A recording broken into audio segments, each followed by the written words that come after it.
The next night, the bells rang again.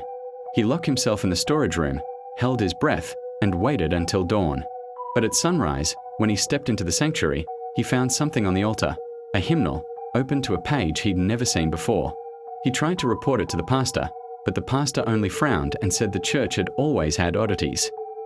Elias considered quitting, but the pastor begged him not to, said the congregation could not afford to keep losing caretakers. Losing caretakers? How many before me? Elias asked. The pastor didn't answer. On the final night, the church felt different the moment Elias stepped inside, aware. The candles lit themselves again, one by one, even though Elias hadn't touched a match. The bells rang not 3 times this time. 12 times, midnight. Elias heard whispering, low, rhythmic, like a chant. Then the figure stood again at the far end of the church. Closer now, Elias couldn't move. His flashlight flickered, then died. The figure stepped forward.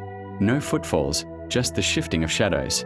When it reached the aisle center, Elias saw it more clearly and wished he hadn't. No face, no features. Just a hollow shape wearing what looked like old, rotted choir robes.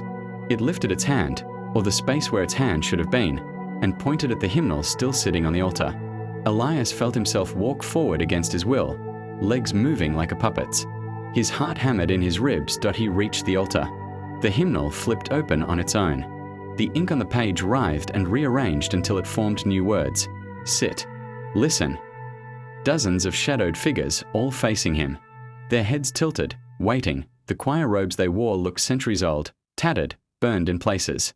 The faceless figure joined them, taking the front row. Elias tried to run, but the doors slammed shut with a thunderous echo. The organ began playing. No organist, no visible movement of keys. The shadows sang along. Their voices, if they could be called that, were a low, vibrating hum that felt like it was coming from beneath the floorboards.